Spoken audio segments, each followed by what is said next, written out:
C'est au XIIe siècle que commence l'histoire du château d'Avray. À l'époque, il s'agit d'une tour de garde, un avant-poste en quelque sorte pour la ville de Mons.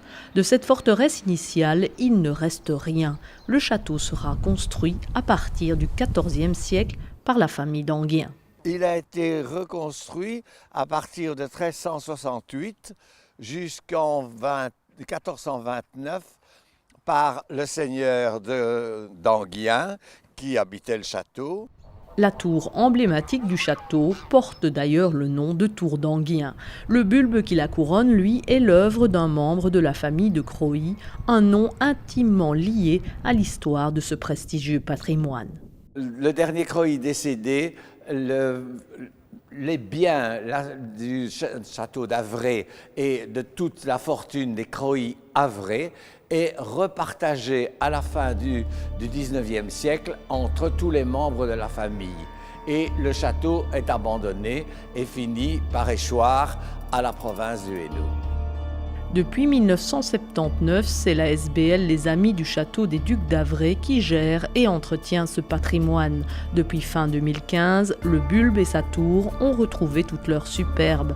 C'était la première phase d'un énorme chantier de restauration subsidié par la région wallonne et ficelé par la SBL. Aujourd'hui, c'est à l'intérieur que ces travaux se poursuivent. Nous devrions entamer bientôt, j'espère, selon nos fonds, la deuxième phase de la restauration avec les aménagements intérieurs qui consistent en l'installation du chauffage, de l'électricité qui seront entièrement aux frais de la SBL et aussi la restitution des décors Louis XVI qui étaient ici dans le salon de la tour d'Enghien avec ces décors de stuc et également un parquet en étoile. Pour le chauffage et l'électricité, il faut compter 100 000 €, 20 000 pour le reste. La SBL espère là aussi des subsides.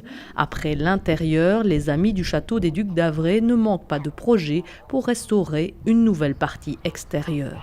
Nos projets, c'est de, évidemment, terminer la restauration de la tour d'Enghien, mais également couvrir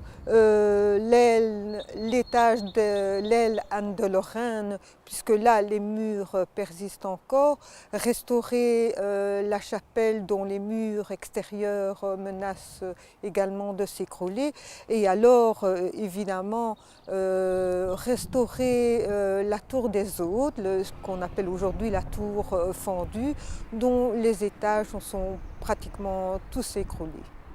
Pour boucler son budget, l'association peut compter sur le traditionnel marché de Noël et la location de cette salle.